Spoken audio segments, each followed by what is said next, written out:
Top départ. Donc, bonjour à tous et merci d'être là nombreux ce matin. On est là dans le cadre de la programmation oblique du Damier qui cette année se consacre aux questions de transition écologique. Il y a déjà eu plusieurs rencontres. Une première sur l'éco-responsabilité dans la fabrication des œuvres cinématographiques et audiovisuelles. Ça c'était en février dernier. Puis il y en a eu une autre sur les enjeux durables et éco-responsables dans les industries culturelles et créatives. Ça c'était autour du travail du Shift Project Décarbonant la culture. On y reviendra sans doute tout à l'heure. Et puis par ailleurs, pour ses adhérents, le Damier a lancé un programme d'accompagnement collectif à la RSE. Et les fait aussi bosser, nous fait bosser sur la projection du secteur en 2028 dans le cadre du projet de capitale européenne de la culture. Donc bref, sans surprise, dans la culture, donc, comme dans tous les autres secteurs d'activité, la question de l'impact est omniprésente. Reste à trouver comment s'engager, par quoi commencer, et donc pour cette nouvelle séquence, le Damier a rassemblé 3 intervenants dont l'approche est, on peut dire, assez radicale. En tout cas, ça suppose un changement de pied dans la manière d'appréhender les situations. Et ça bouscule un peu aussi les modèles établis. Alors, je vous l'annonce et vous comprendrez pourquoi. Vous allez sans doute repartir d'ici en cherchant votre neige. Et c'est Emmanuel Bonnet qui vous l'expliquera. Donc avant de vous les présenter, j'en profite aussi pour une petite séquence pub pour tous ceux qui s'intéressent à ces sujets de transition pour signaler, j'espère qu'elle n'est pas complète. Nicolas, si elle est complète, vous pourrez la suivre en replay. Donc c'est la conférence ce soir d'Arthur Keller sur nos vulnérabilités qui sera sans doute passionnante et que donc on pourra voir après si toutes les places sont prises. Ok, donc alors, nous accueillons aujourd'hui à l'invitation du Damier 3 intervenants. Alors, ils partagent le même bureau à l'école de commerce de Clermont. Donc, Diego Landivar, voilà, tu es docteur en économie du développement, enseignant-chercheur en économie et humanité numérique à l'ESC Clermont. Et tu es aussi directeur et cofondateur d'Origens Media Lab et à l'origine, avec d'autres, dont Emmanuel Bonnet, du Master Stratégie et Design pour l'Anthropocène. Emmanuel Bonnet, tu es également enseignant-chercheur en sciences de gestion à l'ESC Clermont et au Clermont. Et comme Diego, tu fais partie d'Origens Media Lab et tu as participé aussi à la création de ce master. Et toi, ce qui te passionne, c'est ces notions de redirection écologique et de stratégie à construire. Et enfin, Nathan Benkemoun, toi, tu viens de rejoindre aussi l'ESC Clermont en tant qu'enseignant-chercheur, avec un doctorat qui va se clôturer très très prochainement. Toi, ce sur quoi tu as travaillé, c'est les parcours de vie des personnes engagées dans des formes de déconsommation. Et donc tu feras aussi bientôt partie d'Origens, mais à l'issue d'un processus initiatique secret. Donc voilà. Et vous avez travaillé avec Alexandre Monin, le 3e chevalier de l'Apocalypse, comme tu vous appelles, Diego. Tu as travaillé avec Alexandre Monin sur une contribution à un ouvrage du Centre national de la musique, Éclairer l'avenir de la filière musicale et des variétés, qui est sans doute la raison aussi de ta présence ici aujourd'hui. Donc tous les deux, Diego et Emmanuel, vous appartenez donc à Origens et vous avez été à l'origine de l'initiative Closing Worlds, qui a défrayé la chronique de manière assez récurrente dans les médias, avec notamment un article Renoncer au futur déjà obsolète et les différentes tribunes que vous avez publiées depuis. Alors on va rentrer dans le sujet donc, de la redirection écologique en 3 étapes. On va d'abord parler du lexique, parce qu'en fait il y a tout un lexique, tout un dictionnaire des mots, et on va voir avec vous que vous avez une lecture des mots qu'on utilise au quotidien qui est sans doute un peu différente. Donc on va commencer par ça. Ensuite, on s'arrêtera un peu plus longuement sur la terminologie qui vous rassemble, qui est celle de la redirection écologique, pour bien la comprendre, voir comment elle se met en œuvre et puis l'illustrer sur des exemples sur lesquels vous travaillez. Et puis, on arrivera sur le sujet des industries culturelles et créatives, en tout cas des acteurs qui sont dans cette salle et qui ont certainement des questionnements. On va essayer justement de garder 1 heure pour présenter tout ça, et puis de garder une bonne demi-heure aussi pour répondre aux questions des participants. Ok. Donc, alors, pour rentrer dans le vif du sujet et commencer notre lexique, pour vous, les termes RSE, responsabilité sociétale des entreprises, développement durable ou même transition écologique, sont totalement inadaptés à la situation. Ils reflètent des concepts synthétisants, paradoxaux. C'est des mots que vous avez employés lorsqu'on a préparé cette séquence. Est-ce que vous pouvez nous expliquer, donc Diego, je vois que tu as pris le micro, donc tu vas pouvoir commencer, et Emmanuel et Nathan pourront compléter. Est-ce que tu peux nous expliquer ce que toi tu entends quand on utilise ces mots-là? Oui, merci déjà pour l'invitation, Damien, et à toutes les structures qui sont aujourd'hui présentes.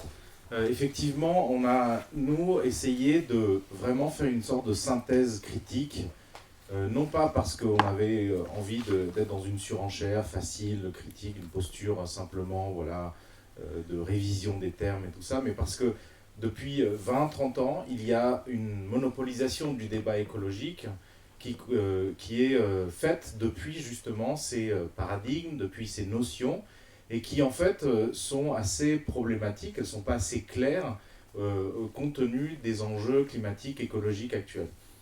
Tous ces paradigmes que nous on appelle conciliateurs supposent qu'il n'y a pas d'autre choix que de maintenir en fait notre régime de développement économique, social, nos modes de production, de consommation, et que par une sorte de miracle ou de magie, d'opération un peu magique, on va pouvoir réussir à la fois à concilier le modèle de développement capitaliste, consumériste, extractiviste, etc.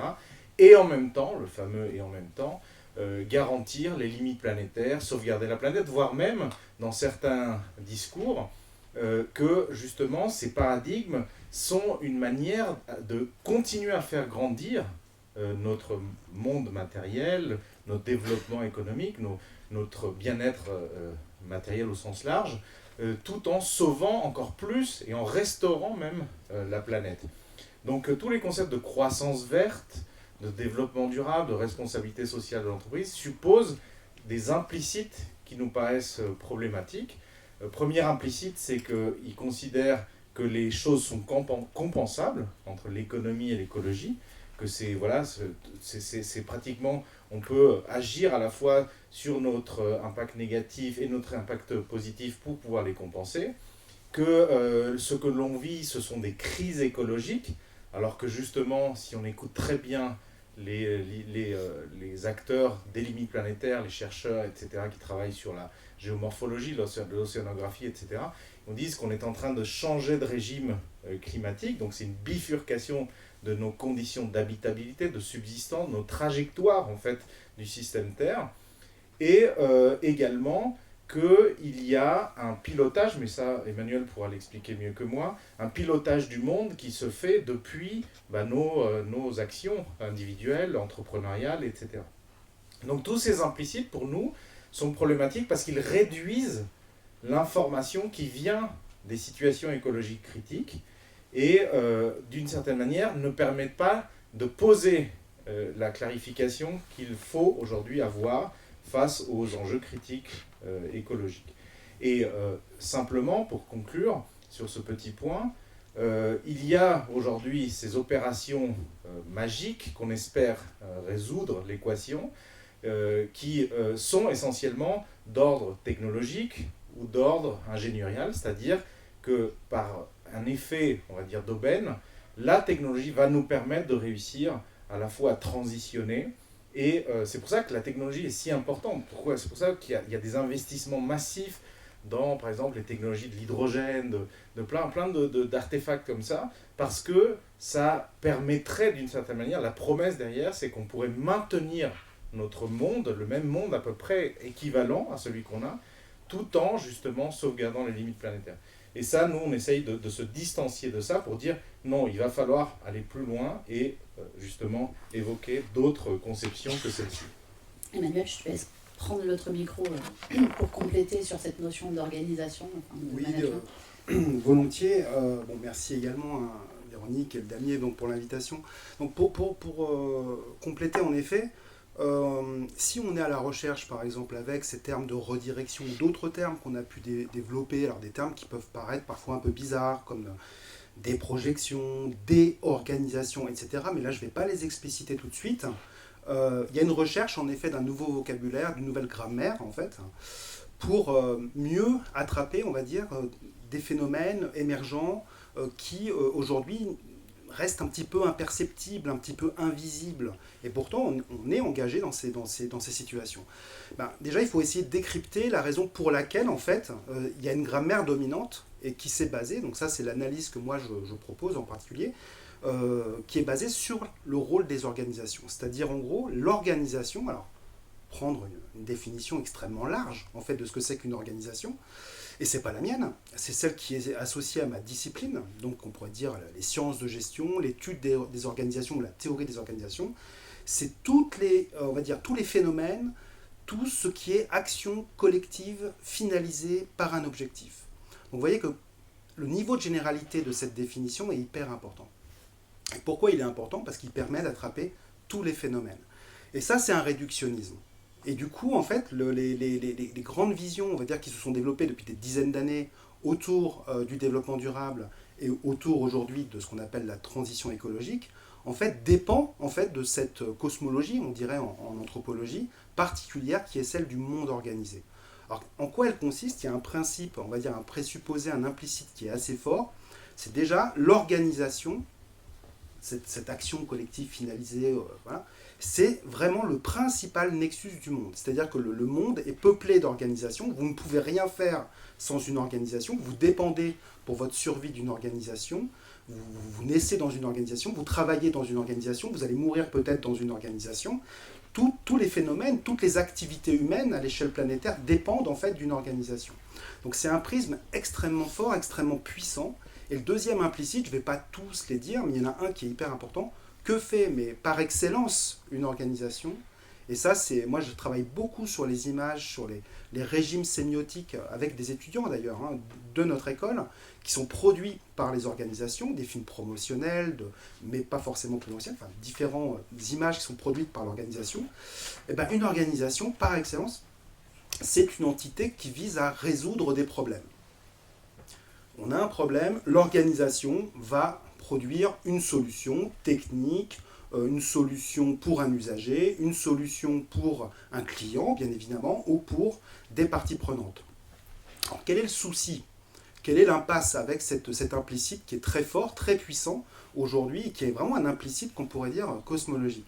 C'est qu'il y a un énorme décalage entre ces implicites liés aux organisations, leur définition, leur réductionnisme, le caractère extrêmement réducteur de l'organisation et du monde, et je dirais les diagnostics écologiques, par exemple, liés aux limites planétaires. Je pense que vous connaissez les limites planétaires, on en parle beaucoup, il y a une couverture notamment médiatique autour des limites planétaires. Vous savez qu'on a dépassé des limites planétaires, mais du coup, il y a un gros souci. C'est que, par exemple, si on prend juste l'exemple du changement climatique, est-ce que le changement climatique, c'est un problème à résoudre? Est-ce qu'on va résoudre le problème du changement climatique avec une organisation? En fait, la réponse est non, quoi. Parce que le changement climatique, ce n'est pas un problème à résoudre. Ce raisonnement ou le fait qu'on appréhende en fait quelque chose qui est plutôt, je dirais, une mutation de monde, c'est-à-dire que le monde dans lequel nous vivons, ce n'est pas exactement le même monde d'une époque géologique précédant l'Anthropocène, qu'on appelle l'Holocène, hein, ou des choses comme ça.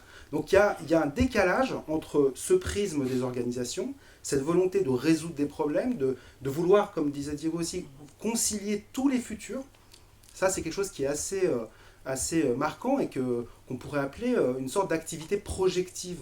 C'est-à-dire, et c'est très visible notamment dans la transition écologique, mais qui hérite totalement du développement durable de ce point de vue-là, c'est que de toute façon, ne vous inquiétez pas, les futurs, tous les futurs économiques, sociétaux, écologiques, vont être conciliés à travers quelque chose qui est fondamentalement désirable, souhaitable, et on va dans le bon sens. je sais pas pour vous, mais moi j'en suis pas vraiment sûr en fait. Je veux dire, j'ai vraiment un trouble, je veux dire, en me confrontant à des situations d'enquête, je pense qu'on va en parler un petit peu, je suis pas hyper convaincu de ça. Donc je pense que le fait de se confronter à ces impasses, à ces situations où nos certitudes ou même nos espoirs, moi je comprends fort bien qu'on puisse avoir l'espoir que on va dans le bon sens, etc. Mais ça ne suffira pas, j'ai envie de dire, pour enquêter et inventer aussi un nouveau vocabulaire et peut-être aussi repenser notre rapport aux outils de gestion notamment. Voilà, je ne vais pas en dire plus. Oui, merci tous les deux. Donc je crois qu'on a bien compris les implicites limitants, enfin, ce que vous voulez dire, cette expression derrière le lexique traditionnel.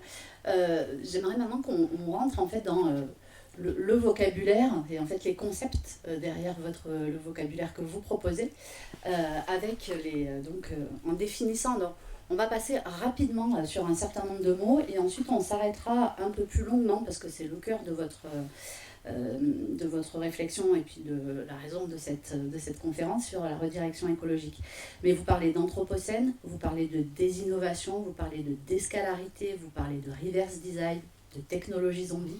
Est-ce qu'on peut faire un rapide éclaircissement de ces mots et en fait de ce qu'ils désignent ?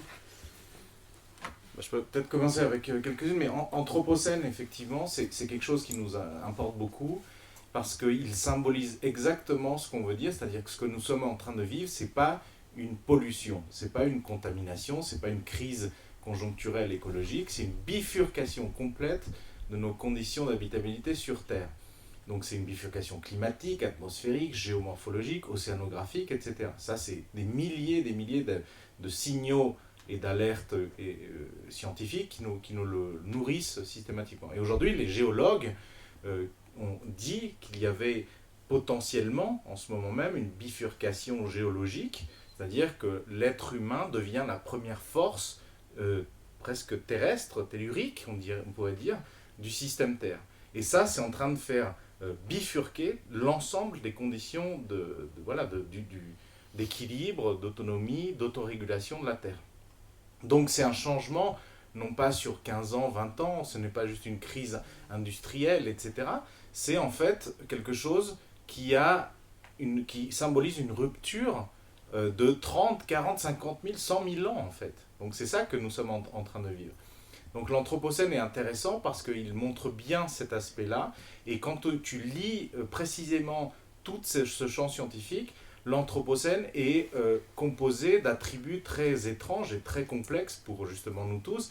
C'est une époque faite d'effets cumulatifs, d'irréversibilité, d'emballement, etc., etc., et qui en fait nous renvoie à effectivement des conditions critiques de survie de l'espèce humaine, etc. Donc c'est pas juste les oiseaux sont en train de disparaître à Clermont-Ferrand. C'est un truc un peu plus costaud et qui engage nous, les êtres humains, mais aussi les non-humains, le système terrestre, les systèmes de régulation, le Gulf Stream, etc. Donc il y a un truc très intéressant avec l'anthropocène, c'est qu'il fait entrer la Terre dans toutes nos discussions politiques, collectives, sociales et bien évidemment organisationnelles, entrepreneuriales. Et c'est ça qui nous intéresse, c'est cette incursion de l'anthropocène. Et donc sur les autres mots des innovations, des scalarité, enfin donc des innovations rapidement du coup parce que j'étais un petit peu long à l'instant. Des innovations, c'est en fait, je dirais, il y a évidemment comme dans le cadre d'une tribune, je pense que la fonction d'une tribune, c'est un peu de provoquer une discussion, hein, voilà, de débat. D'ailleurs, il y a eu beaucoup de discussions autour du fait que justement, on touchait un mot absolument sacré dans les organisations, et ce mot, c'est l'innovation.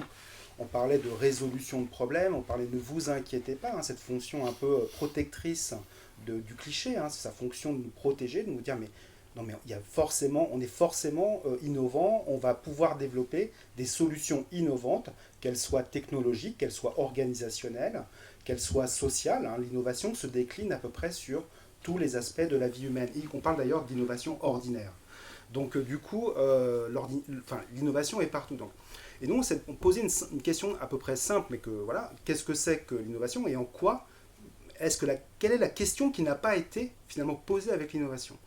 Et une question qui n'a pas été posée, et ça c'est aussi très lié aux travaux notamment d'Alexandre Monin et Diego aussi qui est ici présent, sur les innovations à ne pas faire advenir. Donc je dirais une première manière d'appréhender ça, c'est est-ce qu'il y a des réalités, notamment liées à l'innovation, qu'il ne s'agit pas de faire advenir? Et comment ne pas faire advenir certaines innovations? Ça, c'est une partie, on va dire, sur ce terme-là en tout cas. Et juste sur la déscalarité, en fait, il y a un truc très simple, c'est que les entreprises, les secteurs économiques, mais aussi les systèmes, une mairie, une métropole, toutes les organisations de ce type ont, depuis le régime industriel, ont eu vocation à chercher des économies d'échelle, c'est-à-dire à grandir pour minimiser le plus possible ce que les économistes appellent leur coût moyen. Donc c'est très simple, c'est qu'une entreprise, mais ça je pense que tout le monde le sait, une entreprise, un festival de musique, un musée, a des frais fixes, a des infrastructures à rentabiliser. Et donc une des manières logiques de le faire, c'est d'agrandir le plus possible les clients, le nombre de clients, le volume de chiffre d'affaires, les publics, etc., les pratiquants, les usagers d'une piscine et autres et autres. Et ça, en fait, cette quête de la scalarité, c'est-à-dire de la grande échelle, c'est un trait absolument essentiel de la mondialisation, de l'économie néolibérale, et qui justement pose des gros problèmes parce qu'il symbolise le fait que toute entité entrepreneuriale du monde n'a de sens que si elle arrive à acquérir ces grandeurs d'échelle. Et effectivement, le problème, c'est qu'on a des problèmes d'échelle, c'est-à-dire la redirection, et on va en revenir, mais c'est exactement ça, c'est-à-dire qu'on a un monde qui est fait d'une matérialité, d'infrastructures, d'énergie qui est comme ça, et on a une biosphère qui est comme ça. Et donc ça, tu peux l'expliquer à n'importe quel gamin de CP, quand un truc comme ça, et que ça rentre dans ça, il va falloir contracter cette chose-là pour la faire tenir. Et la transition suppose qu'on peut en fait alléger ce truc énorme et finalement la faire tenir par un miracle. Non, la redirection, c'est dire il va falloir contracter ce truc-là. Et c'est ça la déscalarité. La première chose, c'est chercher des échelles. Et c'est un concept qui a été largement repris par plein d'acteurs, notamment le chiffre dans le fameux, on évoquera ça, rapport sur la décarbonation de la culture, évoque cette déscalarité, c'est-à-dire retrouver des modèles d'affaires, de gestion, à des échelles qui soient beaucoup plus cohérentes avec les limites planétaires, le nouveau régime climatique, etc. etc. Ok, si tu peux donner le micro à Nathan. En fait, on va terminer ce lexique, mais en fait, dans le vocabulaire, la déscalarité, la désinnovation, en fait, il y a cette notion de dé. Donc, Nathan, je disais tout à l'heure, en fait, j'écoutais un petit bout de Bruno Latour, en fait, qui disait la problématique aujourd'hui de l'écologie politique et du discours de l'écologie politique, c'est qu'en fait, elle panique, elle fait bâiller. En fait, l'enjeu demain, c'est d'apprendre à rediriger nos émotions. Et ça me paraissait faire écho avec la notion un peu centrale et qui est un peu un oxymore de ton travail, qui est cette notion de sobriété intensive. Donc, est-ce que tu peux nous expliquer ce que tu mets derrière ce mot-là ? Oui, bien sûr. D'abord, merci pour l'invitation. Je suis très heureux d'être ici pour parler de sobriété, effectivement sobriété intensive. Donc généralement, quand on parle de sobriété, il y a un flou autour de cette notion de sobriété, il y a un vague, et on ne sait pas exactement de quoi on parle. On a en tête l'idée d'une diminution, l'idée d'une réduction en fait de l'empreinte écologique, de l'empreinte environnementale, mais également en tête l'idée d'une réduction de la consommation énergétique. Alors nous, avec l'idée de sobriété intensive qu'on a développée avec Alexandre Monin, c'était de dire que l'échelle dans laquelle on pensait la sobriété jusque-là n'est pas nécessairement la bonne, c'est-à-dire qu'on ne doit pas simplement la penser au niveau des conduites personnelles, des conduites individuelles, mais qu'on doit monter en fait d'un cran et penser la sobriété au niveau des organisations, au niveau des infrastructures matérielles, au niveau des événements en fait, qu'on organise. Et puis, on doit aussi réfléchir en termes non pas seulement de réduction, de diminution, cette sobriété, mais aussi en termes d'expansion et en termes expérientiels. Et c'est-à-dire que comment on fait aujourd'hui pour proposer des vies aussi intéressantes, des vies aussi stimulantes, des vies aussi riches au plan expérientiel, tout en réduisant la dimension infrastructurelle auxquelles sont aujourd'hui associés nos usages du plaisir, nos usages du temps, du loisir, etc. Et donc toute la question avec cette notion de sobriété intensive, c'est de dire qu'il va falloir conserver en fait une richesse expérientielle pour nos existences, tout en diminuant les infrastructures sur lesquelles cette richesse expérientielle s'adosse aujourd'hui. Donc si on prend l'exemple aujourd'hui d'un grand festival de musique, par exemple, bon, on y viendra peut-être, mais aujourd'hui un grand festival de musique, c'est énormément d'infrastructures matérielles, c'est énormément de mobilité et c'est énormément de consommation énergétique. Et comment demain on fait pour penser un festival de musique, un événement musical, avec moins d'infrastructures par exemple, moins de consommation énergétique et moins de mobilité. Est-ce que ça veut dire penser un festival de musique avec je sais pas, une décentralisation, c'est-à-dire un festival de musique qui serait réparti un peu dans différents endroits et pas seulement dans un seul endroit? Est-ce que ça veut dire repenser aussi cette partition entre les stars d'un côté et le public de l'autre pour éventuellement envisager une réunion d'amateurs de musique où chacun partagerait en fait son goût de la musique mais aussi son goût de la pratique musicale pour justement déscalariser ces infrastructures matérielles, technologiques sur lesquelles s'adosse aujourd'hui l'événement musical.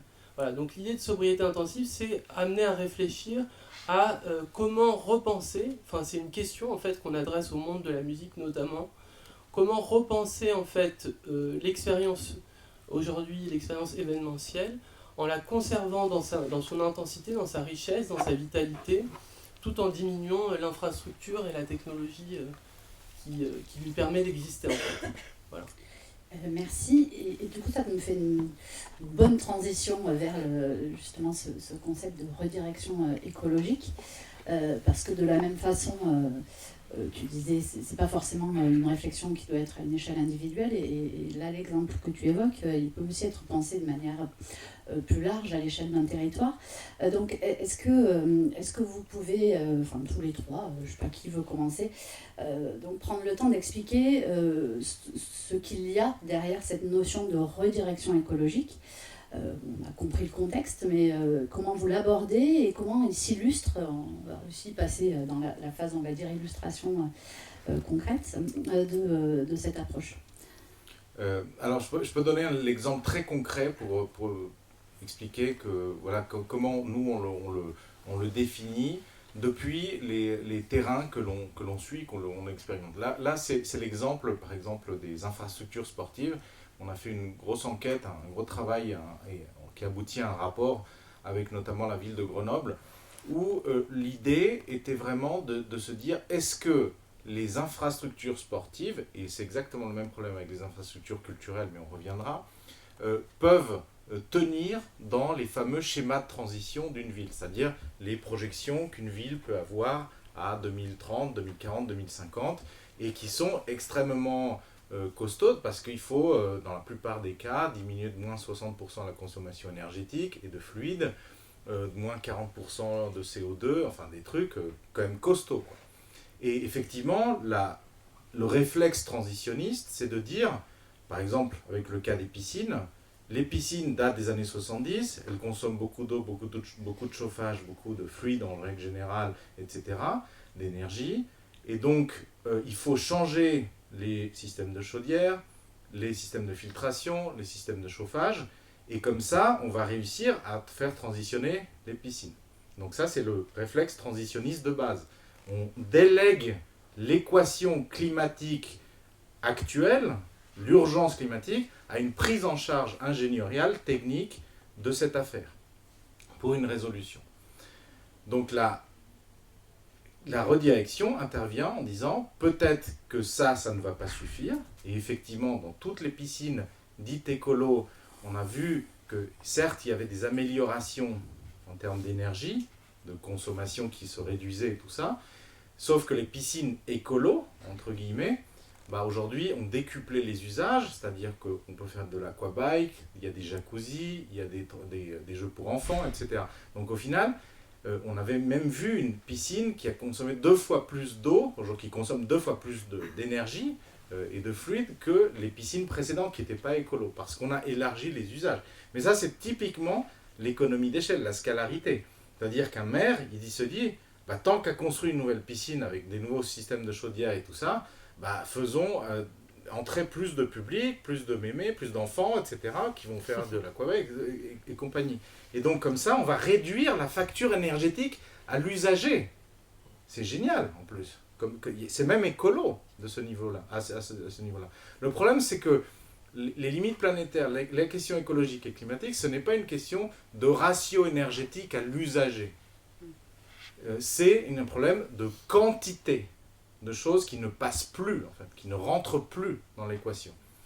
Et donc là, la redirection consiste à dire, bah, il va falloir faire des arbitrages.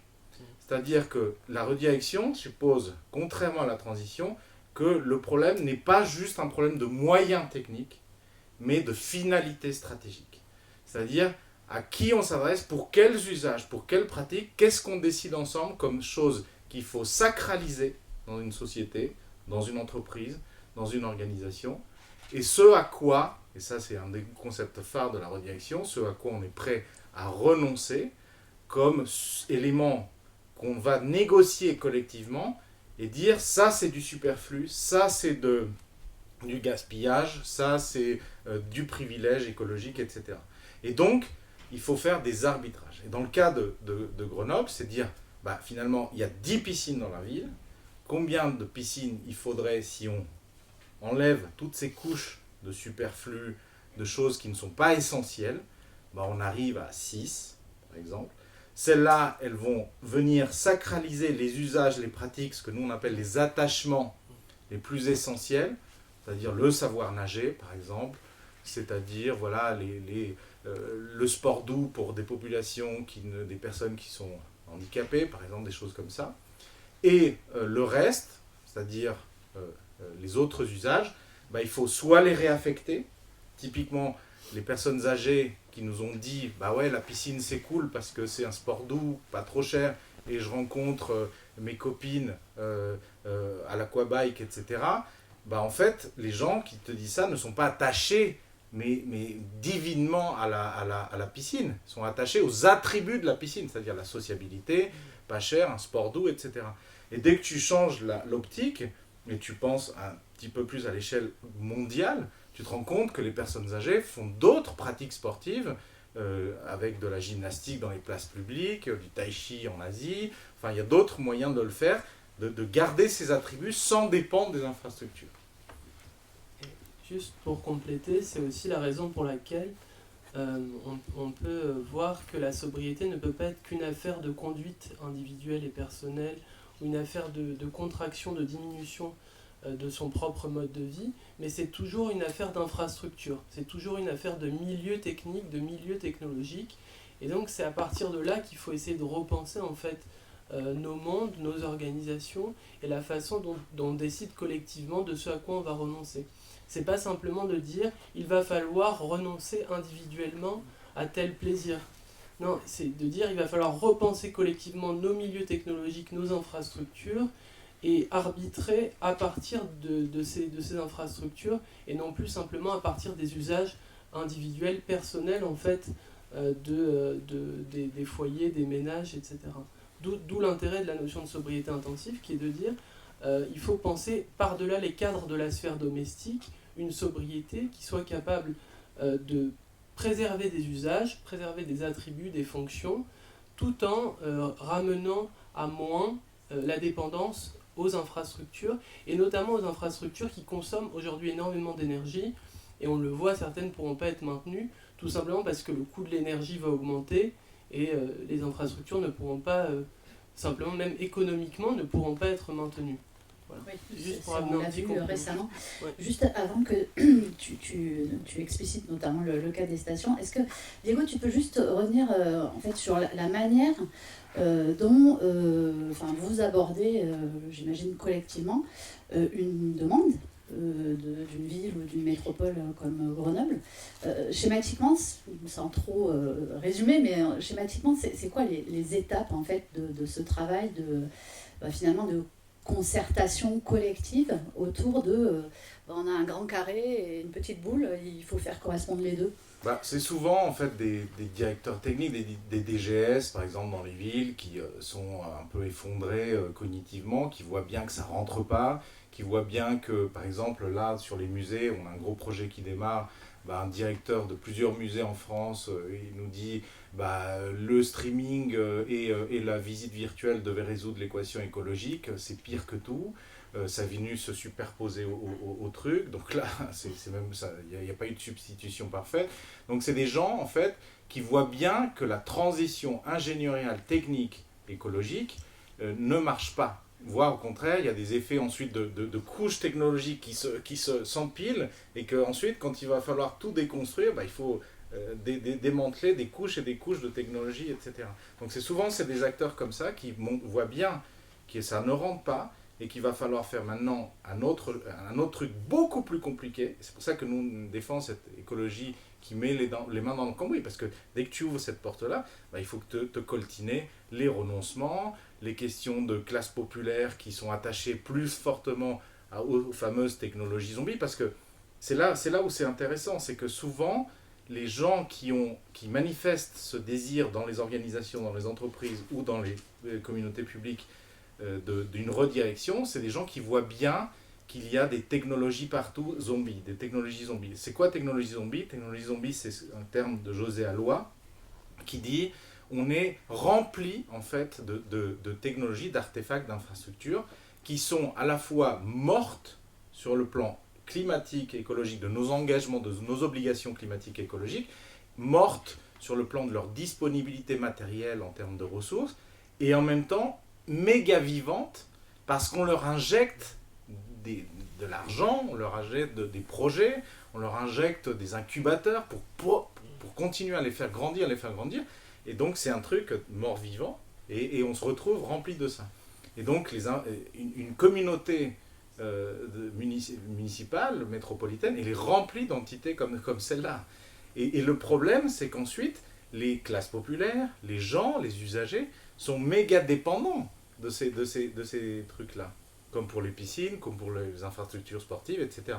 Et donc toute la question est ensuite, quand tu fais de la redirection, comment tu détricotes toutes ces dépendances pour que les gens qui sont attachés des zombies, parce que c'est jamais cool d'être attaché à un zombie, ça c'est la définition même de Walking Dead, c'est pas très cool d'être attaché à un zombie, comment tu te dézombifies et tu sors de ces dépendances et tu changes de trajectoire.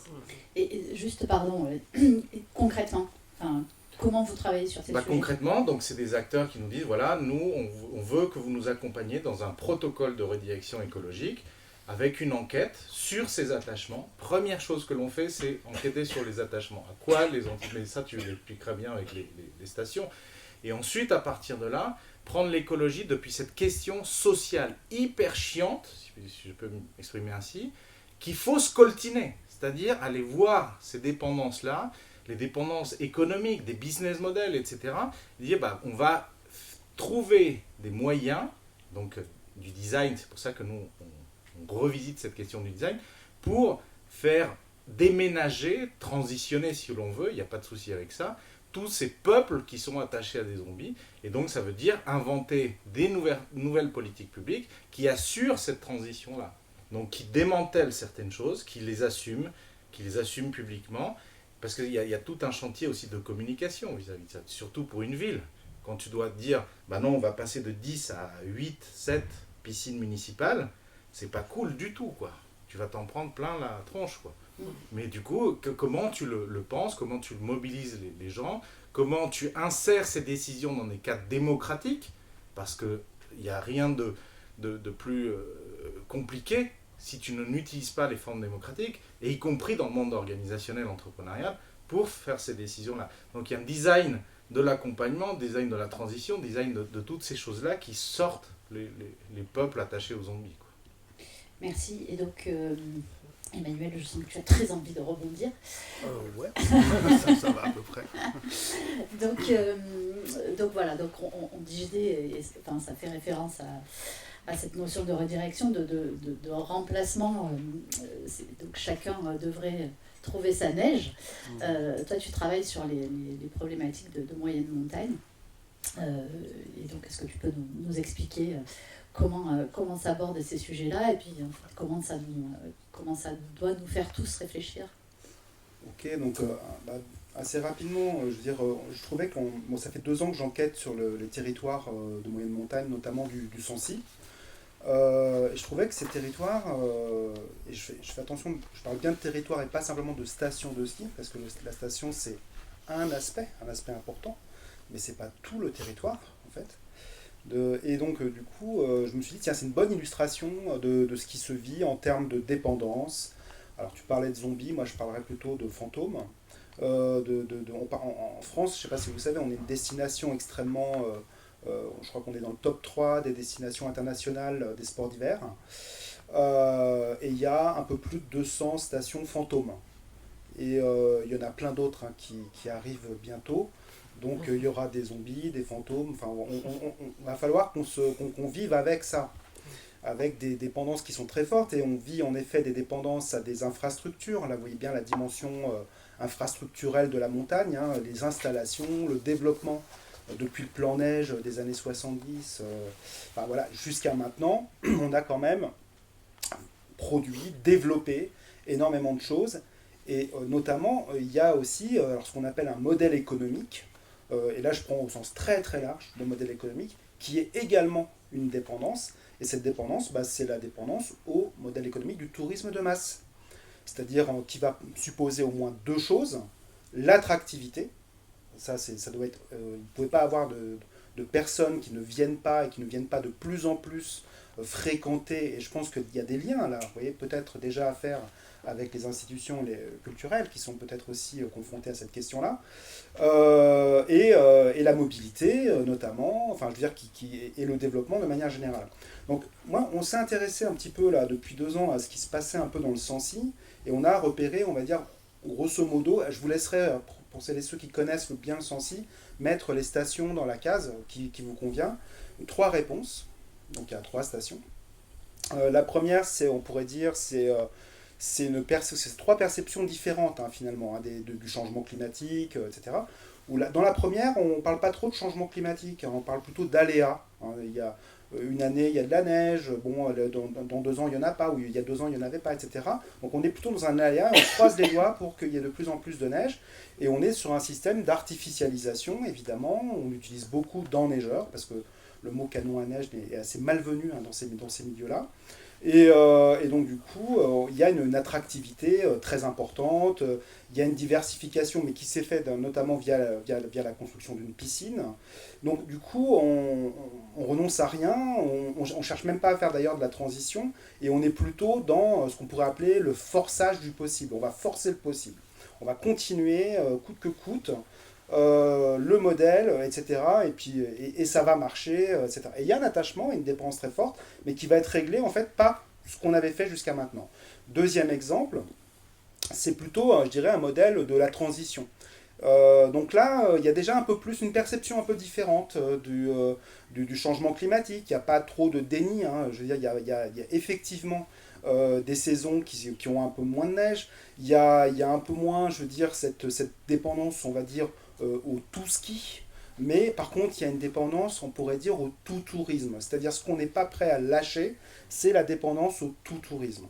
Donc lâcher un petit peu le ski, d'accord, mais il va falloir compenser par d'autres choses, et c'est ce qu'on appelle la diversification. Donc je vous laisserai repérer, hein, pareil, la station, la ville, etc. Et du coup, c'est intéressant parce qu'il y a vraiment cette réflexion en cours, il y a une conscientisation claire des enjeux, mais toujours hein, dans le paradigme de la transition, c'est qu'il y a un horizon conciliateur qui va nous permettre finalement de tout harmoniser. En fait, on aura tout en fait, dans un futur désirable, souhaitable. Troisième exemple, Je ne vous cache pas que c'est celui pour lequel j'ai le plus d'affection, au sens personnel et aussi parce que dans une perspective ethnographique, moi je fais l'ethnographie, c'est-à-dire que je suis parmi les gens, j'observe et parfois je ne mets pas mon enregistreur, parfois je vis simplement un moment avec des personnes. Je ne vous dirai toujours pas le nom de l'endroit, c'est plus petit. Et donc du coup, il y a un encastrement, on pourrait dire infrastructurel, qui est un peu moins visible en termes d'installation, en termes d'histoire. Il y a un attachement très très fort à la station. Très très fort parce que, alors, pour citer 2-3 trucs, c'est le cocon, c'est la pépite un petit peu fragile.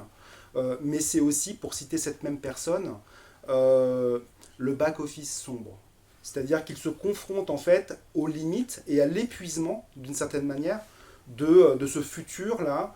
Ils ne savent pas en fait comment concilier tous les possibles. Ils ne savent pas comment, est-ce qu'il faut continuer l'enneigement, la neige de culture, est-ce qu'il faut plus de mobilité, est-ce qu'il faut plus d'attractivité. Ils ne sont pas sûrs en fait de ça. Donc ils ont une incertitude non seulement sur le modèle économique, mais aussi, et là je pense que c'est très important pour la redirection, au-delà du modèle économique, ce qu'ils vont aller chercher, c'est pas forcément du développement, c'est pas forcément de l'adaptation, c'est de l'habitabilité. C'est quelque chose qui revient souvent à l'échelle de ce territoire. Nous, ce qu'on aimerait bien, c'est habiter. Nous, ce qu'on aimerait bien faire, c'est justement subsister, en fait. Ça nous suffirait, en fait. Alors, est-ce que ça serait un modèle de sobriété ou de suffisance intensive ? Pas dans la mesure, ça va être terrible ce qui va nous arriver, ça va être horrible cette expérience de vie, mais au contraire, ça peut être une expansion intensive, ça peut être quelque chose d'extrêmement puissant à vivre, parce qu'il y a un attachement très fort de tous ces acteurs à leur territoire, sauf qu'en fait, ils essayent de se déprendre de ces modèles économiques qui sont justement ce qu'on pourrait qualifier des héritages. Et je crois que dans ce troisième exemple, il y a des conditions favorables à ce qu'on pourrait appeler un renoncement, mais un renoncement qui serait abordé sous un angle, à mon avis, qui est celui de la redirection, et qui n'est pas simplement, c'est foutu, on ferme, partez, c'est terminé, station fantôme, etc. C'est pas ça l'idée. Donc c'est là où justement il y a peut-être quelque chose que décrivait Diego, et qu'on essaye de mettre en place aussi avec eux, qui serait un protocole démocratique, qui serait de faire venir plein de parties prenantes aussi, qui ne sont pas les mêmes parties prenantes, qui gèrent toujours les mêmes projets de développement immobilier et autres et compagnie, mais il va falloir peut-être s'intéresser aux agriculteurs, il va peut-être falloir s'intéresser aux habitants, aux nouveaux arrivants, qui sont peut-être pas nombreux, mais ils ont peut-être quelque chose à dire. Et voilà, c'est ce que j'appelle, moi, les parties prenantes invisibilisées, invisibles, oubliées souvent dans ce type de projet. Voilà. Ok. Et juste pour répondre, j'ai oublié de dire pourquoi vous avez tous un peu un problème de disparition de neige, c'est que l'intuition en fait qui mène un peu cette recherche, c'est pas une certitude, hein, c'est juste une intuition, c'est qu'en fait on est tous des stations de ski en gros. Hein. Je veux dire, il y a tous les territoires, toutes les organisations sont exactement dans cette même configuration. Et cette image, alors là je ne vais pas citer la personne avec qui j'étais en échange, mais c'est un grand groupe voilà, bien connu à Clermont-Ferrand. Et donc la personne m'a dit, bon, monsieur Bonnet, très bien, sur les business models, je vois très bien, parce que ok, mais c'était quoi votre analogie entre la station et la firme, en gros ? Ah, ok, je vois où est la neige chez moi. Je vois où est la neige chez moi. Et donc l'idée, c'est de voir où est la neige chez vous, en fait. Où sont vos dépendances à des choses dont la disponibilité, finalement, est questionnée, et ce rapport à la ressource, aussi, doit être totalement repensé. Voilà.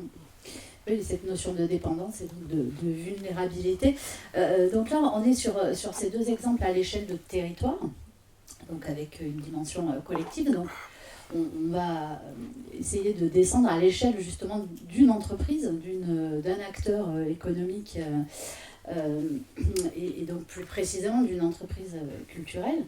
Et donc par exemple le Shift Project, donc on en parlait tout à l'heure, est intervenu pour le Damier il y a quelques mois, donc autour de ce rapport décarbonant la culture. Donc pour mémoire, il y a plus de 700 000 personnes qui travaillent dans le secteur, ça représente 2,6% de la population active et ça génère 2,3% du PIB. Pour beaucoup, les acteurs de la culture, je disais ça, et nous-mêmes, le connecteur, on est aussi un acteur de la culture. En fait, on a cette impression en trompe-l'œil qu'on n'est pas vraiment concernés, pas directement impactants. Bon, et pourtant, si. Et pour ceux qui ont séché donc cette précédente séance d'oblique là, sur laquelle intervenait le shift, l'analyse en fait repose sur 4 piliers. Donc d'une part une approche globale, systémique, cohérente du point de vue des lois de la physique et de la technique et des flux économiques. Deuxièmement, c'est aussi centré sur les vraies ressources rares, les ressources physiques et les compétences, avec l'emploi au cœur du dispositif. Et puis des propositions pragmatiques, opérables dès à présent dans une vision long terme. Et puis pour finir, dans ce quatrième pilier, ne pas reposer sur le pari de la croissance économique au sens du PIB, ni sur les évolutions technologiques supposées à devenir, mais encore non éprouvées. Il donne 5 axes de réflexion en fait, pour décarboner la culture. C'est la relocalisation des activités, le ralentissement ou le rallongement des temps, la diminution des échelles et des jauges, l'éco-conception et le renoncement. Voilà certaines pratiques. Donc là-dessus, finalement, Nathan, j'ai l'impression qu'on revient sur votre mot. Hein, j'ai envie de vous demander, en fait, vous, comment vous l'entendez, ce rapport du Shift Project et en quoi, en fait, c'est les 5 axes de réflexion qu'il propose aux acteurs de la culture, ça fait écho à cette notion de sobriété intensive et de redirection des émotions. Non, c'est extrêmement intéressant et merci d'avoir apporté ces éléments à la discussion. J'aimerais juste revenir effectivement sur cette dimension de prendre la sobriété intensive non pas comme nécessairement un horizon ou comme quelque chose de normatif ou dire voilà c'est là qu'il faut aller, mais plutôt comme une question adressée au monde de la culture et au monde de l'événementiel, et de dire ce concept de sobriété intensive est peut-être un point de départ pour commencer à réfléchir à ce à quoi pourrait ressembler mon événement culturel, à ce à quoi pourrait ressembler ma proposition en fait pour les publics usagers, à partir en fait d'une dépendance à l'énergie et d'un poids en fait sur la Terre qui soit moins important. Donc effectivement, cette dimension de relocalisation est extrêmement importante puisque on sait que l'événementiel, c'est Emmanuel qui parlait de l'attractivité, qui est quand même le grand terme. L'idée c'est d'attirer le plus de public et donc de créer des gros événements donc, qui vont favoriser des mobilités très importantes. Voilà, comment on fait pour repenser des événements, de la culture, du loisir, avec beaucoup moins de mobilité, donc il y a la relocalisation là qui est envisagée.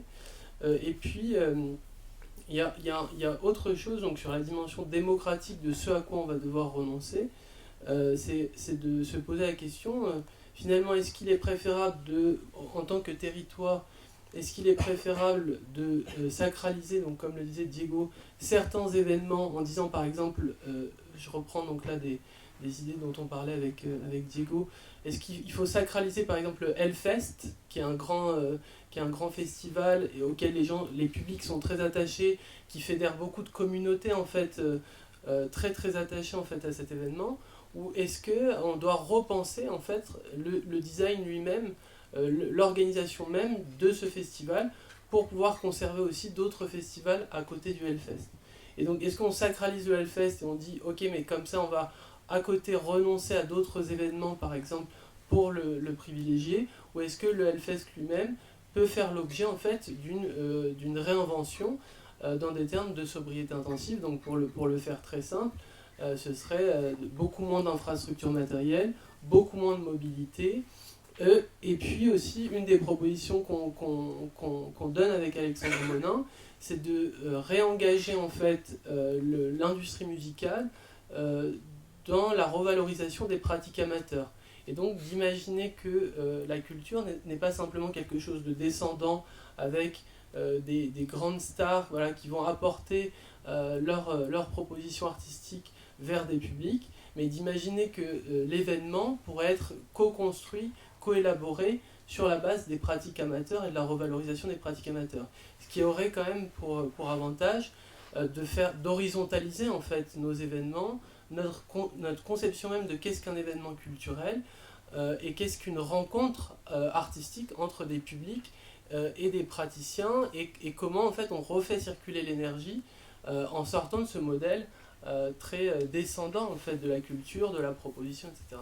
Et c'est ce qu'on retrouve par exemple dans des choses tout à fait concrètes comme les festivals d'art de rue, comme des festivals où les amateurs sont amenés à proposer des prestations artistiques, où là finalement la dépendance en fait de ces modèles-là, la dépendance énergétique de ces modèles-là est beaucoup moins forte que d'autres modèles comme le grand festival de musique entre autres, mais aussi comme la scène musicale plus généralement, puisque c'est aussi l'accumulation de petites scènes musicales qui est aussi problématique. Parce qu'on pense immédiatement aux grands stades de football, avec des grands concerts, des grands éclairages, etc.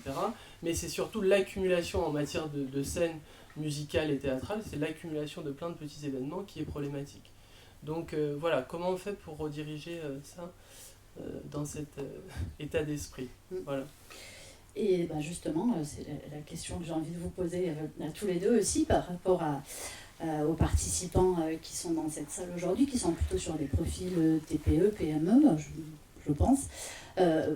Pour vous aujourd'hui, la réflexion, le cheminement, ça commence par quel sujet? C'est quoi les premiers enjeux en fait pour cette filière ancrée sur le territoire auvergnat, par lequel aborder la réflexion? Alors, c'est important effectivement de rappeler que la redirection, c'est pas juste comment individuellement tu peux être plus sobre, etc. Tu as bien distingué cette notion d'individuel et collectif. Donc aujourd'hui, en fait, il y a un truc qui est en train de se passer qui est assez intéressant parce que les limites planétaires se manifestent de deux manières. Soit c'est une démarche volontaire, c'est-à-dire qu'on la prend en charge par rapport à nos obligations climatiques. Et là, il va falloir enlever des énormes couches de gras, d'activité, etc. pour pouvoir arriver à ça. Et l'autre manière de se manifester, c'est par Poutine, par la raréfaction et les dépendances structurelles que les économies, que les entreprises, que les PME aujourd'hui ont à leur facture énergétique, etc. C'est-à-dire des choses invisibles et que la guerre en Ukraine tout d'un coup rend visible parce que ta facture énergétique passe du simple au double en quelques mois, voire du simple fois 10 dans certains cas. Donc ça, c'est un truc qui est en train de se passer. C'est-à-dire qu'il n'y a pas que la Terre qui se réveille, c'est aussi toutes ces dépendances extrêmement fragiles. Donc je pense qu'il y a un besoin urgent de casser cette idée que les PME, de toute façon, ne sont pas impliqués par ces questions prospectives. Parce que jusqu'à maintenant, c'était un truc de prospective, quoi. C'était, le climat, il n'y a que Michelin, Limagrin, les grands groupes qui peuvent avoir le luxe de se payer de la prospective. Moi, je pense qu'en fait, il y a une urgence à re-encastrer la prospective au sens large du terme dans des réflexions micro-entrepreneuriales, entrepreneuriales. Et là, justement, je pense que les collectifs d'entreprises, les clusters, etc., pourraient en fait imaginer de prendre en charge cette question-là et de voir comment, collectivement, tu peux, toi, dans tout ton système, t'aligner, avoir un plan d'alignement, pas attendre que les instances nationales systématiquement se prononcent, mais comment tu peux toi-même avoir un plan stratégique pour aligner tes fluides, tes consommations, tes échelles, etc. d'intervention à ce niveau-là. Donc ça veut dire clusteriser en quelque sorte ta prospective, clusteriser tes choix, tes arbitrages et tes plans stratégiques. Et la deuxième chose, c'est que justement, par exemple, dans le travail que l'on fait avec les musées et tout ça, il y a un truc qui est en train quand même de se passer qui est très chaud. C'est-à-dire que les musées, imaginez quand même les musées de France, à la France, pays des musées, on est quand même un pays muséal, quoi. Et les musées aujourd'hui sont en train de s'effondrer avec des patrons qui nous appellent, qui nous disent le public est parti avec la pandémie, il ne reviendra plus. Ils savent quels sont les tarifs de l'aviation, ils savent que c'est en train d'exploser, et ils nous disent, il y a un patron de musée qui m'a dit il n'y a pas très longtemps, il m'a dit, de toute façon, on sait, Paris est fini. Paris, la notion de Paris, c'est-à-dire pas un Paris première capitale mondiale touristique, avec des vols qui arrivent, etc., toute la journée, bam, bam, bam, avec des milliers de cars qui distribuent, qui jettent des touristes. Tout ça, le Paris tel qu'on l'a connu depuis 70 ans, c'est fini. Et or, sur cette idée, cet attracteur stratégique du Paris, capitale mondiale du tourisme, est en train de s'effondrer, et tous les musées, toutes les pratiques événementielles, collectives, les festivals, les grands, sont alignés vis-à-vis de ça, de cette attractivité. Donc ça, c'est une neige qui disparaît. C'est une sorte de neige qui disparaît. Donc là, ce n'est pas juste les musées qui réagissent à ça, mais c'est tous les acteurs qui vont vivre vis-à-vis de ces questions-là, qui vont avoir des dépendances vis-à-vis de ça. Comment tu peux créer d'autres attracteurs stratégiques? Moi, je pense que ça, c'est des questions hyper intéressantes, et ça veut dire aussi, imaginez que, par exemple, pour un cluster comme le damier, imaginez des choses où on peut faire intervenir des formes démocratiques, parce que souvent on dit la démocratie c'est uniquement une question d'organisation publique, de ville, etc. Les conventions citoyennes, c'est un truc national ou d'une ville, etc. Pourquoi pas en fait imaginer que démocratiquement il y ait un arbitrage, une négociation, un commun qui drive la stratégie d'un cluster. Et pas juste dans une optique uniquement de limitation, mais d'objectif stratégique de ce que l'on fait. Et à partir de là, tu déclines les modèles d'affaires, les modèles de gestion, etc., qui partent des limites planétaires et pas l'inverse, c'est-à-dire en priant que le truc passe. Si je peux juste rajouter rapidement quelque chose. Bon. Moi, je ne connais pas très bien le secteur de la culture, mais je m'intéresse beaucoup à l'art, mais ce qui fait qu'on ne s'intéresse pas forcément, enfin, on n'est pas forcément expert du secteur de la culture quand on s'intéresse à l'art. En tout cas, ce qui est mon cas. Mais par contre, je voudrais faire un petit retour d'expérience très rapide sur une table ronde à laquelle j'ai participé. Là, je vais quand même citer là. Au Palais de Tokyo, c'était donc le 3 septembre. J'avais 2 tables rondes. Une table ronde s'est très bien passée et une beaucoup moins bien. Et déjà j'étais un peu en stress parce que j'étais entouré de praticiens, mais vraiment un peu, on va dire, haut niveau. D'ailleurs j'ai pu voir qu'il y avait une dimension extrêmement hiérarchique. Qu'est-ce que tu appelles le praticien? Alors des gens qui ne sont pas enseignants-chercheurs, qui ne vont pas prendre ça comme un objet, on va dire, de réflexivité ou d'enquête, mais qui sont directement à la commande de quelque chose, au pilotage d'infrastructures, des directions essentiellement, ou des prestataires qui font beaucoup d'économie circulaire, puisque le recyclage est apparemment une thématique qui est très importante. Juste ce retour d'expérience, il est rapide. Moi, ce n'est pas un jugement, évidemment, parce que je n'ai pas fait d'enquête encore directement là-dessus. Ce qui est un truc qui m'affraie, je connais bien le monde de l'entreprise, en revanche. Et moi, je m'intéresse aux mots, au langage, aux grammaires, aux images qu'on mobilise. Vous enlevez art, culture, vous rajoutez pneumatique ou, si vous voulez, des choses agroalimentaires ou autres. C'est exactement le même métalangage managérial qui est utilisé aujourd'hui dans les entreprises. Donc vous allez retrouver, moi j'ai entendu parler de culture d'entreprise, j'ai entendu parler évidemment de projets, beaucoup des outils de gestion, de modèles économiques, d'économie circulaire bien évidemment, parce que là c'est le grand prisme, etc. Et évidemment d'éco-conception, mais j'ai jamais entendu parler en revanche de renoncement. Alors qu'il y a eu un moment une petite gêne, alors qui était toujours, alors ça c'est le côté un petit peu ethnographique, la sensibilité, pourquoi il y a eu une gêne à un moment donné, parce qu'il y a quelqu'un qui a dit « Ah oui, mais c'est vrai que cet été ça a été compliqué au Palais de Tokyo, on n'a pas pu ouvrir, il faisait trop chaud. » Et là d'ailleurs l'exposition c'était réclamer la terre, très très orienté sur des trucs d'anthropocène, etc. Et du coup c'est vachement intéressant qu'on ne peut pas ouvrir, en fait. Désolé, c'est pas possible, on ne peut pas accueillir en fait du public parce qu'il fait trop chaud. Et là tout le monde a rigolé. Je ne voyais pas ce qu'il y avait de drôle déjà dans cette... Mais par contre, je me suis dit, il y a une gêne en fait, il y a quelque chose de gênant, et c'est ça la question de comment j'intègre le trouble, comment je vais arriver un petit peu à troubler, je veux dire, mes certitudes managériales et autres. Et encore une fois, ce n'est pas une critique, etc. Mais je me dis, il y a peut-être une chance d'aborder, on va dire, ces enjeux-là à partir d'autres langages, d'autres prismes, je veux dire, que ceux qui sont largement hérités, je dirais, pour le dire comme ça, mais c'est peut-être discutable, du modèle de l'entreprise.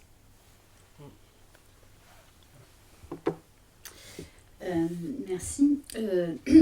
Du coup, le discours, quand on entend Paris s'effondre et il y a une dimension un peu dramatique et en tout cas de prise de conscience et d'acceptation en fait, d'entrer dans ce mode de fonctionnement, d'identification des attachements et de renoncement. En fait, cette idée aussi de prendre un peu de hauteur pour les identifier et faire des choix.